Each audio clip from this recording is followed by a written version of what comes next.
आपको मैंने कल इसी शो में बताया था कि प्रवासी मजदूरों के लिए कांग्रेस 1000 बस दिल्ली से यूपी चलाने को तैयार है अपने खर्चे पर, और योगी सरकार से परमिशन चाहती है। मैंने आपको ये भी बताया था कि कैसे योगी सरकार ने पहले तो कांग्रेस का यह प्रस्ताव मान लिया, फिर पलटी, दोनों पार्टियों में खतो किताबत हुई, फिर योगी सरकार मानी और कहा अच्छा ठीक है, चलिए हमने डीएम को निर्देश दे दिए हैं, गाजियाबाद और नोएडा के डीएम को, आप वहाँ पर अपनी बसें ले जाइए, आगे हम देखते हैं। लेकिन जहाँ पर कल ये कहानी मैंने ख़त्म की थी इस उम्मीद के साथ कि चलिए 3 दिन की कंट्रोवर्सी आखिरकार ख़त्म हुई, 3 दिन का राजनीतिक घमासान आखिरकार ख़त्म हुआ, प्रवासी मज़दूरों को आखिरकार मदद मिल जाएगी, लेकिन मैं गलत था। कल शाम तो इस कंट्रोवर्सी ने एक नया मोड़ ले लिया। योगी सरकार ने कहा अरे 1000 बस बोली थी आपने, उसकी लिस्ट दी थी, लेकिन आपकी लिस्ट में तो ऑटो और कार भी है, 1000 बसें तो नहीं है। उत्तर प्रदेश पुलिस ने तो प्रियंका गांधी वाड्रा के सेक्रेटरी संदीप सिंह, जिन्होंने वो खत लिखा था जिसके बारे में आगे मैं जिक्र करूंगा, और कांग्रेस के प्रदेश अध्यक्ष अजय कुमार लल्लू पर धोखाधड़ी का केस भी ठोक दिया। ये तो बहुत बड़ा घोटाला है जी। नमस्कार, मैं हूं आपका न्यूज़बाज प्रभात शुंगलू। मेरा आज का सवाल, क्या योगी सरकार को प्रवासी मजदूरों के लिए कांग्रेस स्पॉन्सर्ड बसें चलवानी चाहिए थी? अपने जवाब हाँ या ना में ज़रूर दीजिएगा। तो योगी सरकार ने ये जो एफआईआर दर्ज की कांग्रेसियों नेताओं के खिलाफ, तो धोखाधड़ी की वो एफआईआर थी। धोखाधड़ी कैसे कि योगी सरकार का कहना था कि आपने जो बसों की लिस्ट दी, आपने दावा किया 1000 बसों की लिस्ट दे रहे हैं आप, लेकिन उसमें से तो सिर्फ 889 बसें ही निकली। बाकियों के जो रजिस्ट्रेशन नंबर है वो बसों का रजिस्ट्रेशन नंबर नहीं है, वो ट्रक के रजिस्ट्रेशन नंबर हैं, कार के हैं, ऑटो रिक्शा के हैं, एक एम्बुलेंस का भी रजिस्ट्रेशन नंबर था आपकी लिस्ट में, तो सारी बसें तो नहीं थी। यानी आपने घोटाला किया है। कुछ के तो ड्राइवर के फिटनेस सर्टिफिकेट भी नहीं थे, इंश्योरेंस के कागज भी नहीं थे। ये क्या बात हुई? मतलब कुल मिला के ये कि बहुत प्रॉब्लम है आपकी लिस्ट में। हम ये कैसे ले लें? आपकी सहायता हम कैसे मान लें? उप मुख्यमंत्री केशव प्रसाद मौर्य ने तो यहां तक कह दिया कि ये तो साहब बहुत बड़ा घोटाला है कांग्रेस का। उनको शायद घोटाले का मतलब नहीं मालूम, लेकिन जो भी है, उन्होंने कहा साहब ये तो 2G और बोफर्स घोटाले जैसा है। खैर, तो जो बसें कल वैसे भी आगरा तक पहुंच गई थीं और आगरा से दिल्ली आनी थी वापस, और वहां पे कांग्रेस नेता के सुपरविजन में थी, तो वहां पर भी नाटक हुआ एक अलग। वहां पर कांग्रेसी नेताओं को गिरफ्तार कर लिया गया। जो उत्तर प्रदेश के कांग्रेस अध्यक्ष हैं अजय कुमार लल्लू, उनको भी वहां पे गिरफ्तार कर लिया गया आगरा में। तो वहां पे नाटक तो अलग चल रहा था। थाने ले जाकर अजय कुमार लल्लू और 20 और नेताओं को गिरफ्तार किया कि साहब आपने लॉकडाउन का उल्लंघन किया है। अब कुछ ना कुछ जरूर होना था। लेकिन यहां पर प्रियंका गांधी वाड्रा ने कहा कि आपको अगर 879 बसेस ही मिल रही हैं, आपको ऐसा लगता है कि उतनी बसेस आई हैं, तो आप उतनी ही चलवा दो।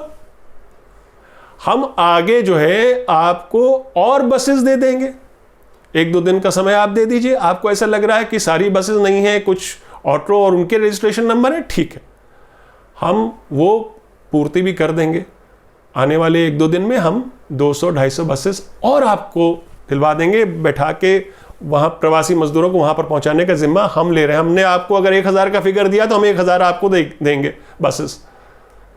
और अगर आपको फिर भी ये लगता हो कि जब बसें यहाँ से निकलें और यूपी में प्रवासी मजदूरों को पहुँचाएं शहर दर शहर, और उन बसों पर बैनर बीजेपी का लगाओ, आप वो भी कर लो।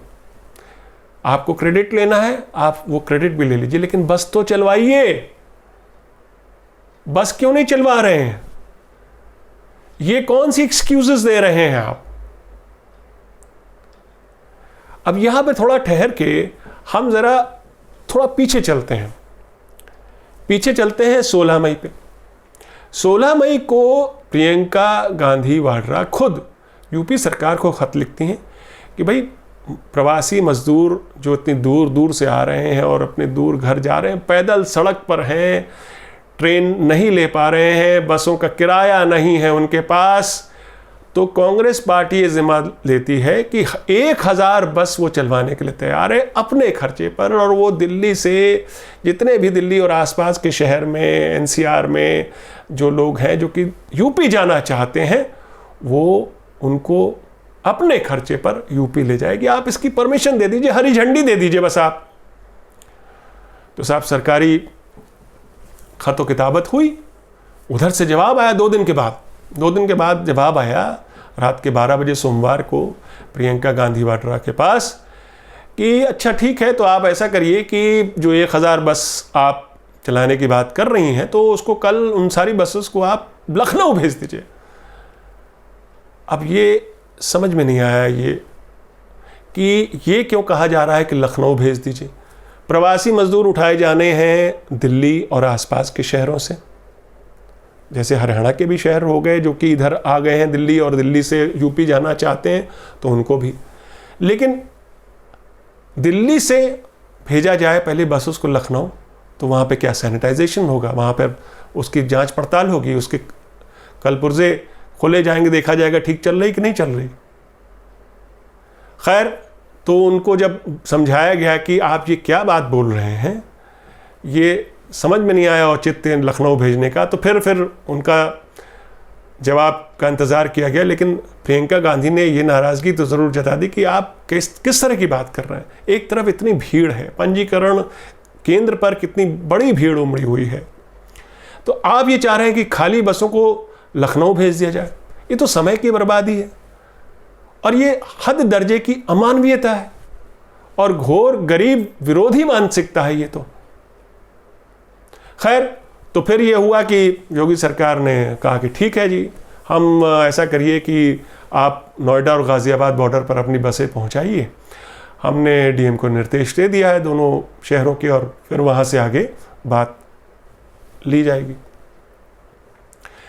तो योगी सरकार एफआईआर कर देती है, लेकिन उसके बाद ये सब करने के बाद एफआईआर दर्ज कर देती है कांग्रेसी नेताओं के खिलाफ, खासकर जो प्रियंका गांधी वाड्रा के सेक्रेटरी संदीप सिंह, जिन्होंने वापस वो ख़त लिखा था, जिनके हस्ताक्षर पर वो ख़त गए थे, तो उनके खिलाफ कि धोखाधड़ी की है, इन्होंने चीटिंग की है, फोर्जरी की है, गलत डॉक्यूमेंट्स दिए हैं। और अजय कुमार लल्लू के खिलाफ, जो कि प्रदेश अध्यक्ष कांग्रेस, उनके खिलाफ भी यही एफआईआर दर्ज हो जाती है। यानी सहायता करने के लिए राज़ी हो रही है कांग्रेस, बसों का इंतज़ाम कर रही है कांग्रेस, प्रवासी मजदूर जो दूर से आ रहे हैं उनको घर पहुंचाने की बात कर रही है कांग्रेस, और उन्हीं के खिलाफ योगी सरकार एफआईआर दर्ज करती है धोखाधड़ी की। प्रियंका गांधी का कहना यह था कि मान लीजिए आपको 879 बसेस ही लगी कि ये बसेस के रजिस्ट्रेशन नंबर है, बाकी सब एम्बुलेंस है, ट्रक है, या जो भी आप कह रहे हैं, आप उतनी ही बसेस चलवा लीजिए। आपको अपने नाम की अपनी पार्टी की डुग्गी पीटनी है तो आप उन बसेस पे बीजेपी के बैनर लगवा लीजिए, लेकिन बसेस चलवाइए तो बसों को चलने के लिए हरी झंडी तो दीजिए, ताकि हज़ारों मजदूर अपने घर पहुंच सकें। और हमारी बसें खड़ी हुई हैं। लेकिन अब इस समय 4 बजे के लगभग जब मैं ये शो रिकॉर्ड कर रहा हूँ, उससे भी थोड़ी देर पहले ही प्रियंका गांधी लाइव वो अपना एक संदेश देती हैं कि हमने 4 बजे तक उनको समय दिया है कि हमारी बस खड़ी रहेगी, आप चाहें तो इन बसेस की सेवा ले लें, और नहीं तो कोई बात नहीं, हम बसें अपनी वापस ले जाएंगे, जहाँ से आई हैं वहीं चली जाएंगी, और फिर आपको जब ज़रूरत पड़ेगी तो बताइएगा। यानी चौथे दिन भी 1000 बसेस को लेकर ये जो दोनों पार्टियों के बीच घमासान हुआ, वो कुल मिला के नतीजा ये निकला कि बसेस नहीं चल रही। दिल्ली से यूपी बसेस, कांग्रेस पार्टी की बसेस नहीं चलेंगी, बल्कि योगी जी तो अब दावा कर रहे हैं कि हम कहीं भी, पूरे देश में कहीं भी कोई प्रवासी मजदूर होगा, हमारी बसेस हम चलवाएंगे और साहब उनको फ्री ऑफ कॉस्ट जो है लाएंगे। लेकिन 4 दिन वेस्ट हुए, 4 दिन बर्बाद हुए। कितने हजार लोग वापस अपने घर पहुंच सकते थे इन 4 दिनों में? क्योंकि आज भी हजारों प्रवासी मजदूर सड़क के रास्ते पैदल अपने घर पहुंच रहे हैं। रास्ते में कभी सड़क हादसे का शिकार, कहीं रेल हादसे का शिकार, कहीं बिटियाएं पिता को साइकिल पर बिठाकर सैकड़ों मील दूर अपने घर ले जा रही हैं। लेकिन सवाल यह उठता है कि ऐसे समय में सरकारों को चाहिए कि वो राजनीतिक द्वेष भुलाकर सभी पार्टियों से जो मदद मिल सकती है वो लें, बल्कि सभी पार्टियों को की एक कमेटी गठित करें। या राष्ट्रीय आपदा का समय है, उनके पास बहुत सारे सुझाव हैं, वो बहुत तरीके से मदद कर सकते हैं। एक मदद करने का तरीका कांग्रेस का भी था, जिसे योगी सरकार ने रिजेक्ट कर दिया। लेकिन वही ढाक के 3 बात, बीजेपी को कभी राहुल गांधी से प्रॉब्लम कि वो मजदूरों से क्यों मिल रहे हैं, वो फुटपाथ पर बैठकर उनसे क्यों बात कर रहे हैं। निर्मला सीतारमण भड़क जाती हैं कि ये ड्रामेबाज हैं। और कभी बीजेपी को प्रियंका गांधी से प्रॉब्लम हो रही है। गांधी परिवार से तो प्रॉब्लम पुरानी है, खैर। लेकिन सवाल ये उठता है कि यहां पर एक मंशा जो भी हो सकता है कि कांग्रेस की मंशा भी राजनीतिक कुछ अपने वोट बैंक को स्ट्रांग करना हो, एक मैसेज देना हो कि साहब देखिए कांग्रेस भी लगी हुई है। लेकिन एक अच्छे कार्य के लिए कांग्रेस ने अपना हाथ बढ़ाया था कि बसेस हम चलवा रहे हैं, अपने खर्चे पर चलवा रहे हैं, हम किसी पर बोझ नहीं बन रहे, हम किसी सरकार पर बोझ नहीं बन रहे। कम से कम वो बात मानी जा सकती थी। लेकिन फिर वही है कि बीजेपी का ये मानना कि इस देश के लोग या तो बीजेपी के हैं या तो नहीं। किसी दूसरी पार्टी को हक नहीं कि वो लोगों से उनका दुख दर्द पूछे, उनका दुख दर्द बांटे।